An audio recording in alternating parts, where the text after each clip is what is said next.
네, 안녕하세요. M오토데일리 박상우 기자입니다. 오늘 저는 닛산의 대표하는 SUV 엑스트레이를 지금 시승하러 왔습니다. 엑스트레이는 지금 다들 아시겠지만은 이 전 세계에서 가장 많이 팔린 SUV, 그러니까 2016년하고 2017년에 전 세계에서 가장 많이 팔린 SUV로 선택이 됐죠. 선정이 됐죠. 그만큼 좋은 평가를 받고 있다라고 할 수 있겠는데, 그런 엑스트레일이 한국에 드디어 이제 상용을 했습니다. 지금 이 현행 모델은 재작년이었죠. 2017년에 마이너 체인지를 거친 차량입니다. 그래서 조금 오래됐다고 할 수도 있겠죠. 그러니까 신형은 아니라고 할 수 있겠죠. 그래서 조금 더 일찍 들어왔으면 어땠을까라는 좀 아쉬움이 있는데, 그럼에도 불구하고 이 한국 닛산이 엑스트레이를 들어왔다는 것은 그만큼 어떤 이 차에 대한 기대감이 있다. 하지만 한편으로는 그런 것도 있습니다. 이 엑스트레이 플랫폼이 다들 아시겠지만 르노 삼성의 QM6 또는 닛산의 로그와 같은 플랫폼을 사용하고 있기 때문에 QM6랑 가격을 좀 너무 갭을 두는 건 좀 그렇지 않나라는 의견들이 있을 것 같습니다. 어쨌든 이 한국 닛산이 그러한 거에 불구하고 이 엑스트레이를 들어온 이유가 무엇인지 한번 지금부터 살펴보도록 하겠습니다. 안녕하세요. 한국 닛산에서 상분기획 담당하고 있는 장승민이라고 합니다. 저희가 오늘 이 자리에서 여러분에게 엑스트레이를 선보이겠습니다. 자, 저희 엑스트레이는 2000년 1세대 런칭을 했습니다. 이후로 3세대까지 개선을 거쳐서 한국에는 3세대 마이너 체인지 모델을 출시하게 되었습니다. 2000 런칭 이후 글로벌 판매 600만 대 이상을 기록하고 있는 닛산 대표 모델이기도 합니다. 2016년, 2017년에는 전 세계 SUV 판매 1위를 달성하기도 하였습니다. 자, 그동안 총 345건 이상의 수상 경력을 가지고 있는 검증된 차량이기도 합니다. 자, 한국 시장에서 넌 럭셔리 SUV 점유율은 50% 이상을 기록을 하고 있습니다. 저희는 이러한 시장 상황에 발맞춰서 엑스트레이를 한국 시장에 런칭하게 되었습니다.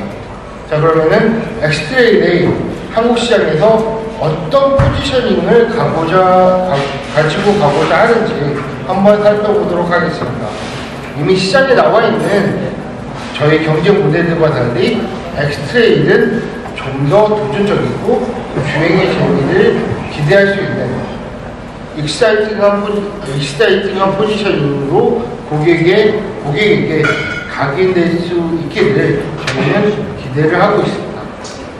자, 이제 본격적으로 상품 설명을 하겠습니다. 우선 디자인을 살펴보도록 하겠습니다. 자, 엑스트레이는 CSUV의 이 컴팩트한 외관을 유지하는 동시에 인테리어 활용성 극대화라는 목표로 디자인이 되었습니다. 경쟁차 대비 가장 긴 휠베이스를 통해 넓은 2열 및 트렁크 공간을 확보할 수 있었습니다. 시장에서 가장 큰 휠 사이즈를 채택함으로써 스타일리시한 익스테리어를 선보일 수 있게 되었습니다. 자, 그러면은 엑스트레이의 익스테리어 사양에 대해서 한번 살펴보도록 하겠습니다. 저희 엑스트레이에는 바이 LED 헤드램프, LED 안개등, 그 다음에 루프레일, 그 다음에 우리 닛산 아이덴티티를 대표하는 V모션 그릴이 적용되어 있습니다. 무엇보다도 시장에서 가장 큰 19인치 휠이 적용이 되어 있습니다. 이 19인치 휠에는 검은색 페인트가 블랙 페인트가 추가가 되어 있어서 지금 시장 트렌드를 잘 반영을 하고 있습니다. 자, 그러면은 엑스트레이의 인테리어 부분을 살펴보도록 하겠습니다. 자, 엑스트레이의 인테리어는 여러 부분에 적용된 가죽 소재 및 스티칭 등으로 여러분들이 문에서 문을 열고 인테리어를 바라보게 된다면 한 번에 편안하고 럭셔리한 느낌을 받을 수 있지 않을까 이렇게 생각을 하고 있습니다.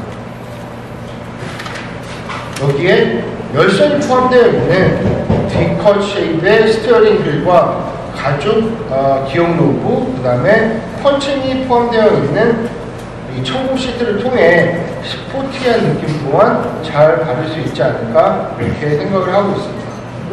저희 엑스트레일에는 6웨이 운전석 파워 시트에 메모리, 그 다음에 이지 액세스 기능이 적용이 되어 있습니다.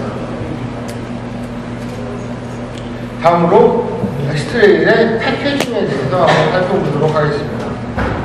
앞서 말씀드린 바와 같이 저희 엑스트레일은 경쟁사 대비 가장 긴 휠베이스를 확보를 하였습니다. 이로 인해 가장 긴 앞좌석 레그룸 및 가장 큰 트렁크 사이즈 또한 확보를 할 수 있었습니다.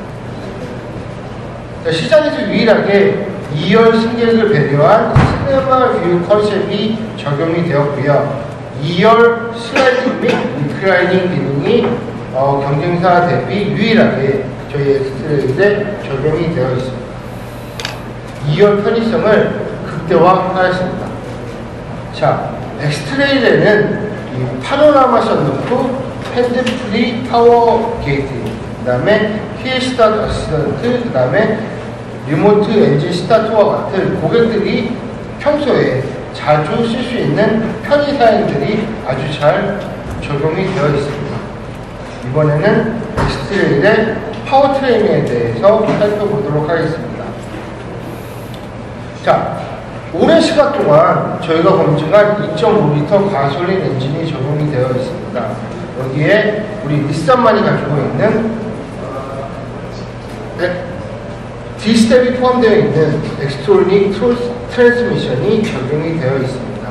경쟁사 대비 가장 빠른 어모드 4x4i라는 4중 구동 시스템이 적용이 되어 있고요. 액티브 트레이스 컨트롤이라고 하는 샤시 제어 시스템 또한 적용이 되어 있습니다. 이로 인해서 고객들은 안전하고 좀 더 스포티한 주행 성능을 충분히 느낄 수 있지 않을까 이렇게 생각을 하고 있습니다. 자, 이제 엑스트레일의 안전 사양에 대해서 한번 살펴보도록 하겠습니다. 저희 엑스트레일은 고관도 강판을 적극 사용하고 6개 에어백을 적용을 하였습니다. 이로써 완벽한 캐빈 보호 능력을 갖추었고 수준 높은 패시브 세이프티 성능을 보일 수 있게 되었습니다. 마지막으로 다음으로 사각지대 경보 및 후측박 경보 시스템, 차간거리 제어 및 긴급제동 시스템이 적용이 되었습니다. 이에 그치지 않고 저희 엑스트레일에는 카메라 센서를 이용한 차선 이탈 경보 및 감지 시스템으로 현재 나와 있는 경쟁차 대비 압도적인 액티브 세이프티 능력을 시장에 선보일 수 있게 되었습니다. 마지막으로 저희 엑스트레일의 트림에 대해서 살펴보도록 하겠습니다. 저희 엔트리 투웨어 드라이브 스마트 레이드는 3,460만 원, 그 다음에 저희 메인 레이드인 4웨어 드라이브 트림은 3,750만 원, 그리고 마지막으로 저희 플래그십 트림인 테크 트림은 4,120만 원으로 시장에서 가장 경쟁력 있게 프라이스 포지셔닝을 해서 시장에 런칭을 할 수 있었습니다. 자, 이상으로 엑스트레일의 상품 설명을 마치도록 하겠습니다. 경청해 주셔서 감사드립니다. 네, 설명 잘 들으셨죠? 네, 지금까지 엑스트레일의 어떤 스펙이나 이런 것들 좀 살펴봤는데 지금부터는 엑스트레일이 가지고 있는 주행 성능을 좀 살펴보도록 하겠습니다. 과연 어떠한 점이 이렇게 좋길래 2016년하고 2017년 2년 연속으로 전 세계에서 그렇게 가장 많이 팔린 SUV로 선정이 됐을까? 한번 제대로 한번 살펴보도록 하겠습니다. 일단 주행을 하면서 일단은 실내를 한번 좀 보자면 뭐 럭셔리하다, 뭐 편안하다라고 아까 이제 설명하셨는데 편안함은 있습니다. 네, 편안함은 있는데 럭셔리까지는 잘 모르겠어요. 네, 왜냐면은 이런 소재들 자체가 좀 고급스럽게 보이려고 노력을 한 것 같은데, 이 전체적인 레이아웃이라든지 어떤 이미지는 럭셔리라기보다는 그냥 패밀리 SUV의 그냥 인테리어다 라고 볼 수 있을 것 같아요. 그래서 그렇게 유별나다, 좀 특별하다, 그게 럭셔리하다 라고 평가하기는 조금 어려울 것 같습니다. 네. 그 대신 조금 소재들, 네, 이곳에 좀 적용하는 소재들은 그나마 좀 괜찮은 것 같네요. 뭐 물론 일부는 다 플라스틱이 있긴 한데 또 이렇게 우레탄으로 해서 일단은 마감했다는 거는 좀 칭찬할 부분인 것 같습니다. 네. 그 좀 아쉬운 점이 이렇게 지금 군데군데, 그러니까 이 버튼들 사이에 이렇게 크롬을 좀 넣긴 했는데, 이거 가지고는 이 차의 어떤 럭셔리함을 강조하기는 좀 부드러지기는 조금 약하지 않나 라는 생각이 들고, 그리고 또 한 가지 좀 아쉬운 거는 이 클러스터입니다. 클러스터가 이 지금 좌측하고 우측에 아날로그 형태의 어떤 그런 것이 적용됐고, 가운데는 이제 LCD 이제 창이 들어가 있는데, 요새 뭐 디지털 클러스터가 많이 적용되긴 하지만 그럼에도 불구하고 이렇게 아날로그랑 디지털을 섞어서 하는 경우가 많죠. 지금 이 엑셀도 마찬가지입니다. 그래서 조금 올드한 모습이 좀 느껴져요. 올드한 모습이. 네. 올드한 모습이 좀 보이고, LCD 창, LCD 표시창 같은 경우에는 영어로 돼 있고, 일단 그래픽이 일단 괜찮네요. 그래픽이 생각보다 눈에 시인성이 되게 좋게 나온 것 같아서 좋은 것 같습니다. 네. 대신 영어가 써져 있어서 좀 어르신들, 영어에 좀 약하신 분들이 좀, 네, 파악하기엔 조금 어렵지 않을까 라는 생각이 듭니다. 네, 인테리어의 전체적인 모습은 좀 이렇고, 그리고 또 아쉬운 거는, 좀 아쉬운 게 USB 포트가 여기 있구나. USB 포트가 딸랑 하나밖에 없네요. 네. 패밀리 SUV를 지향하시는 차가, 네, 이렇게 딱 딸랑 하나밖에 안 넣었다는 건 조금 아쉽습니다. 여기 지금 USB 포트 하나가 있는데, 적어도 패밀리라고 한다면, 패밀리 SUV를 지향하신다고 한다면 적어도 한 두 개를 좀 넣어줘야 되지 않나 라는 생각이 들어요. 이게 하나 놓고는 조금 아쉽죠. 네. 물론 뭐 여러 개를 넣으라는 건 아닌데, 그건 좀 아쉽고, 네. 그러니까 전체적으로 럭셔리함보다는 좀 올드함이 조금 많다. 네, 올드해 보인다라는 게 좀 그렇습니다. 네. 조금이라도 좀 요소에 조금 넣어서 좀 올드함을 좀 잡아줬으면 어땠을까라는 좀 아쉬움이 있어요. 네, 지금 이제 고속도로에 진입을 했어요. 그래서 지금 잘 나올 텐데, 이 차에는 2.5L 가솔린 엔진이 적용이 됐습니다. 그리고 변속기 무단 CVT가 적용됐고, 출력이 한 172마력 정도 되는데요. 최고 출력이.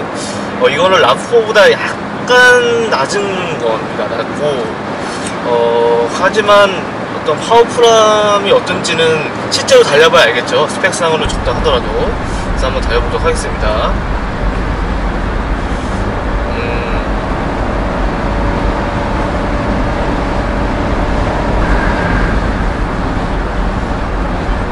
힘이 부족하진 않는데, 다시 밟아볼게요.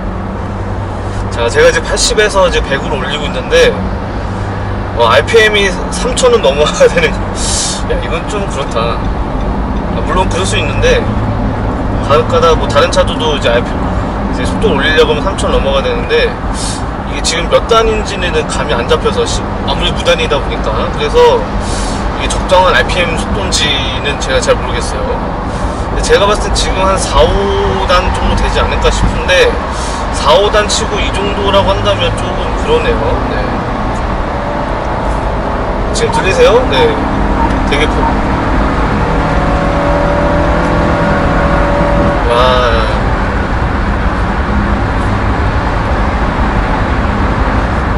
RPM이 어때 한계까지 올라가는 듯한 그런 소리가 들려요. 그쵸? 무단의 단점일 수도 있겠죠. 네. 그러니까 이게 운전하는 맛이 없는 거죠, 말 그대로. 그러니까 이게 적당히 올라갔다가 내려갔다 다시 올라갔다 이렇게 왔다 갔다 해줘야 되는데, 저는 그런 맛이 없다 보니까, 네. 그러니까 지금쯤 올라갔다가 단수가 바뀌어서 좀 내려가고 그래야 되는데 지금 계속 RPM이 계속 올라가니까 네, 좀 한계에 다다는 듯한 그런 느낌이에요. 전혀 그러진 않을 텐데 그건 좀 아쉬움이 있고 일단 승차감 같은 경우에는 일단 노면 진동이 좀 있습니다. 좀 많은 것 같아요. 네, 노면 진동이 좀 많은 것 같고 풍절음은 지금 속도가 한 110 정도 되는데 좀 100으로 줄여있네. 속도가 100 정도 되는데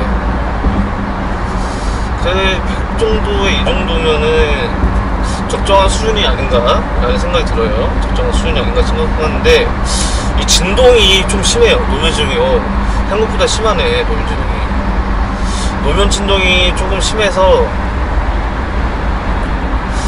조금 그렇게 안락하진 않네요. 승차감이 네, 안락하진 않고 그리고 이 지금 노면 소음보다는 엔진 소음이 좀 있는 것 같아요. 네, 엔진 소음이 좀 더 큰 것 같아요.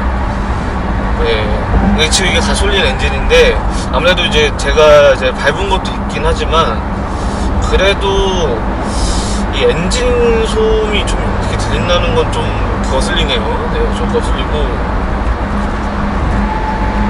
노면 소음은 솔직히 그렇게 많지는 않은 것 같아요. 노면 소음 그렇게 많지는 않은데 이 풍절음이랑 이 엔진 소음이 조금은 좀 거슬릴 정도로 들린다 그런 느낌이 들고 그리고 이 진동이 좀 심하네요. 진동이 네. 이 QM6보다는 조금 덜 안정적인 것 같아요. QM6는 그래도 진동이 이러지는 않은데 그리고 되게 정숙한 편이거든요. 중형 SUV이고 고급차가 아닌데도 불구하고 그 정도면은 되게 정숙한 편인데 그 차에 비해서 QM6에 비해서는 정숙성이 좀 떨어지지 않나. 특히 노면 진동 같은 경우에는 좀 그러네요. 네.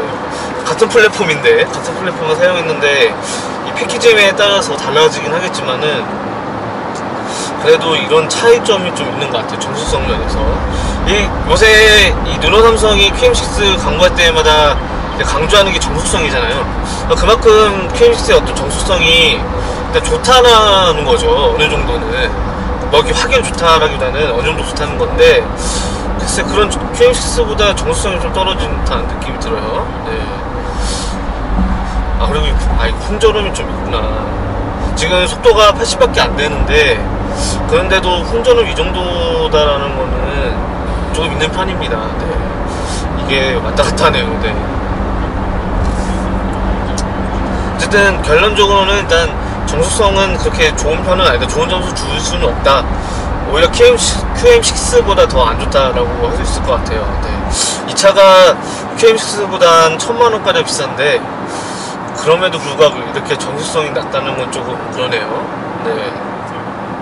그리고 이 디자인도 올드하고 좀 그런 점이 좀 이 QM6는 여기에 아주 큰 스크린을 하나 넣어가지고 버튼이 많이 없잖아요. 그래서 이렇게 좀 할 수 있는 건데 물론 그게 또 그것만의 장점도 있고 단점도 있긴 하지만 그래도 이렇게 만약에 정말 이렇게 할 거면 좀 요소에 좀 고급감을 넣었으면은 QM6가 좀 더 차별화가 됐을 텐데 제가 봤을 때는 QM6가 그렇게 별반 차이가 없다고 느껴지거든요. 어떤 고급감, 특히 고급감에서는 오히려 QM6가 가격점 면에서 봤을 때는 오히려 QM6가 더 고급적이지 않을까 라는 생각이 들어요. 네.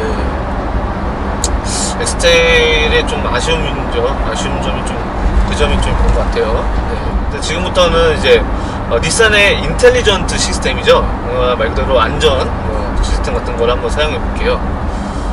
어디 보자. 자, 과연 얼마나 잘해주지.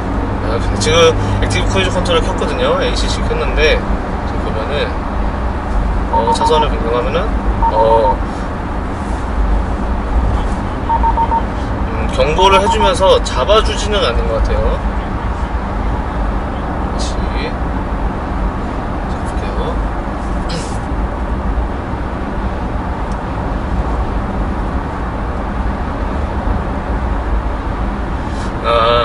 이 차선이 이탈을 했을 때 경고는 해주는데 이게 스티어링을 이렇게 막 움직여주는 것 같진 않아요. 핸들을 잡아주진 않는 것 같아요. 이거 튕겨내주지도 않네. 보통 선을 넘어가면은 보통 이게 튕겨주는데, 여기 보시면은 이렇게 선을 넘어가면 튕겨줘야 되는데 안 튕겨주죠. 그냥 멈추기만 하고, 네, 경고만 알려주죠. 그래서 지금 이런 곡선에서 지금 이렇게 손 놓고 다니다가는 너무 부딪힐 것 같아요. 네, 얘를 믿으면 안 될 것 같아요. 네, 보통 그런 거 아닐 텐데. 네. 일단 속도 줄이는 건, 속도를 이렇게 조절하는 건 괜찮은데, 이 차선을 보조하는 시스템이 생각보다 그렇게 영리하지는 않은 것 같네요. 인텔리전트라고 하기에는 조금. 네, 여기 보시면은, 네, 넘어갈 때쯤이면은, 그러니까 너무 좋은 시스템이 아니다 하더라도, 기본적으로 넘어갈 때쯤이면, 예를 들어서 이렇게 실선이 넘어갈 때쯤이면은 좀 튕겨줘야 되는데, 그냥 이렇게 경고만 해주고 그게 끝이에요. 네. 그래서 좀 그 점이 좀 아쉽네요. 지금 핸들이 움직이진 않아요, 절대로. 지금 얘가 지스로 핸들을 움직이지는 않습니다. 네. 잠깐만, 이게 껐나? 있진 않았을 텐데. 크루즈 컨트롤 잘 돼요. 여기 보면은 작동이 되긴 돼요. 네.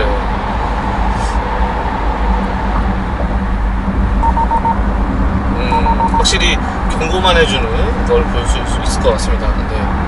차선을 이렇게 안쪽으로 넣어주면 좋았을 텐데, 조금이라도 튕겨줬으면 어땠을까라는 그런 좀 아쉬움이 있는데, 그 점이 좀 아쉽습니다. 그 점이 아쉽고, 이거는 혼다나 토요타, 그러니까 일본 브랜드하고 비교했을 때 좀 떨어지는 거거든요. 이게. 그러니까 지금 액티브를 안 켰어도, 크루즈 컨트롤을 안 켰어도 좀 튕겨줘야 되는데 전혀 그런 게 없고, 경고만 해주니까, 네, 좀 아쉽네요.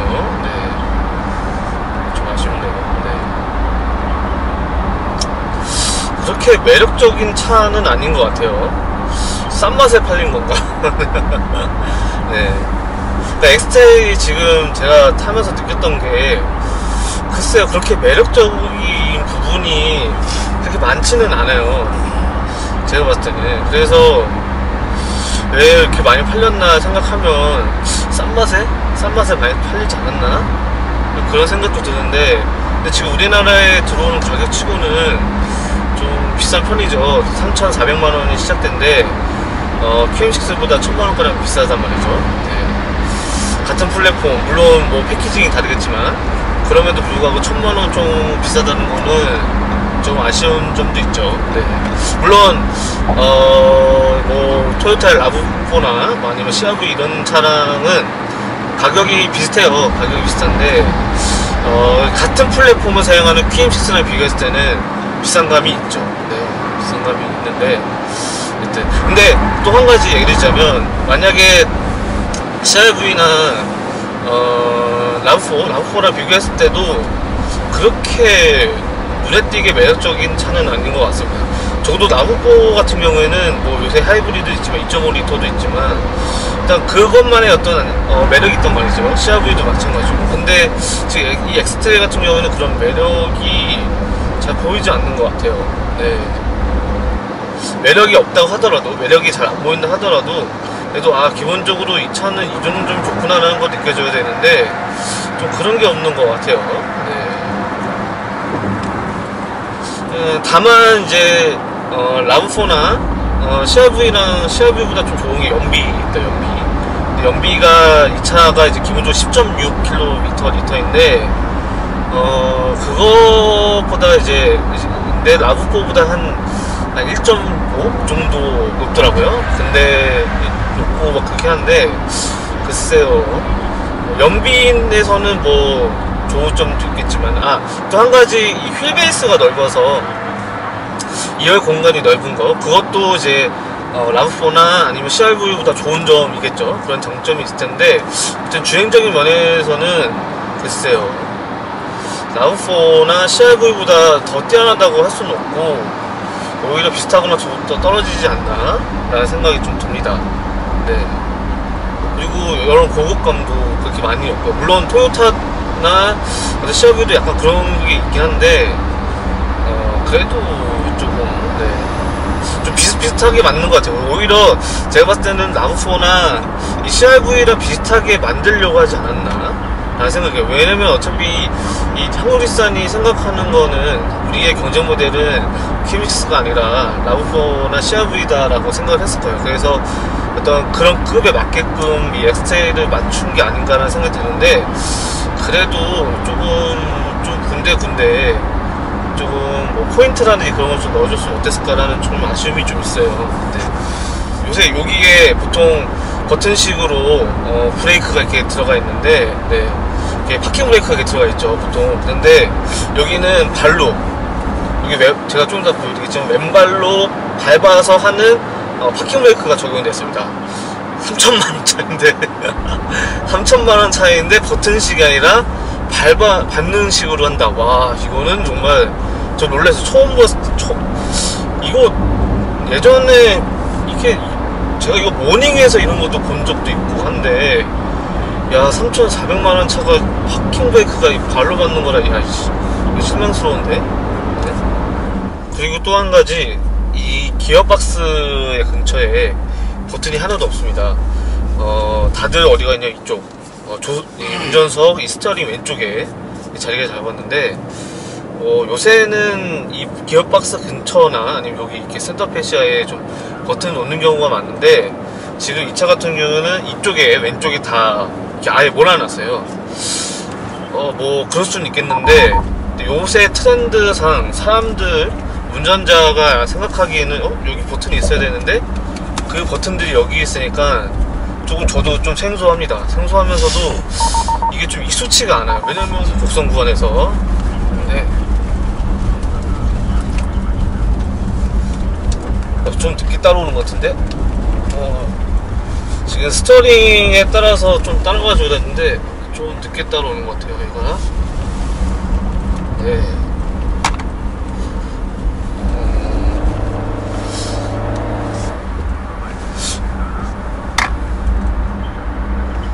일단 안정적이긴 한데요.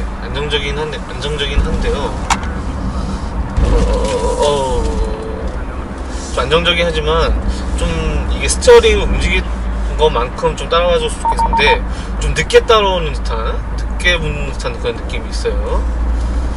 네, 그 점이 조금 또 아쉽네요. 이게 아쉬운 점은 많지. 네. 또 이렇게 하면은, 그러니까 이게 어떤 차체는 좀 어떤 자세는 잘 잡아주기는 하는데, 글쎄요, 이렇게 지금 이렇게 스티어링 움직였을 때 좀 따라오면 좋을 텐데, 좀 늦게 따라오는 게 좀 경향이 좀 있고, 네. 차가 좀 커가지고 옆에 좀 그러네. 네, 지금 보시죠? 네, 지금 들으시죠? 네. 야, 지금 언덕길을 올라가는데 이게 힘든 데가 아니거든요. 언덕인데도 불구하고 이렇게 높은 데가 아닌데 이렇게 오기 힘들어하는 것 같네요. 네. 확실히 이게 무단이 없다 보니까 RPM이 이제 속도가 나는 대로 확 올라가니까, 제가 밟을 때까지 근데 올라가니까 이게 좀 그러네요. 네. 네, 뭐 어쨌든 지금 이제 시승 코스가 지금 마무리 됐습니다. 좀 엑스텔을 좀 짧게 타가지고, 사실 엑스텔이 제가 이제 계속 이제 조금 안 좋은 점만 계속 얘기를 했는데, 일단은 제가 느낀 바에 의하면은 3,400만원 시작가라는 게 그거에 가치가 있는 만한 차인가라는 거를 조금 다시 한번 좀 생각을 좀 하게 되고, 그러니까 이 전체적인 이 인테리어의 어떤 럭셔리함, 뭐 그렇게 막 높은 럭셔리함을 바라는 건 아닌데, 그래도 군데군데 조금 좀 했으면 그래도 좀 럭셔리함이 좀 있었을 텐데, 왜냐면 럭셔리하다고 했을 거 아니야, 한국일산이. 근데 전혀 그런 것도 없고, 또 뭐 이런 거는 뭐 양보할 수 있죠. 왜냐면은 어떤 각 브랜드마다의 어떤 개성이니까, 버튼이 여기 있지 않고 여기 있다는 거, 뭐 그거는 그럴 수 있다고 치는데, 그렇게 매력적으로 다가오지는 않습니다. 매력적으로 다가오지는 않고요. 정말 매력적인 점이 있다고 한다면 글쎄 찾기가 좀 어려울 것 같아요. 더군다나 라브4나 CRV, 그러니까 경쟁 모델이라고 할 수 있는 그들하고 좀 비교했을 때 과연 그런 게 있을까? 뭐 그들을 뛰어넘을 만큼의 매력적, 아니면은 그들하고 좀 대적할 만한 매력적인 부분이 있을까? 글쎄요. 저는 그런 게 좀 많이 보이지는 않는 것 같아요. 그래서 이 엑스테일이 그런 점에서 좀 아쉬운 점입니다. 좀 아쉽고, 그리고 거부란 이런 좀 엔진에 대한 어떤 갱음이라고 그렇지만 어쨌든 이런 소리가 좀 저는 좀 아쉬운 것이 사실입니다. 네, 그럼 저는 지금까지 M 오토데일리 박상욱 기자였고요. 좀 부족한 점이 있다면 이해해 주시고, 다음에 엑스테일을 좀 제대로 빌려서 한번 시승하도록 하겠습니다.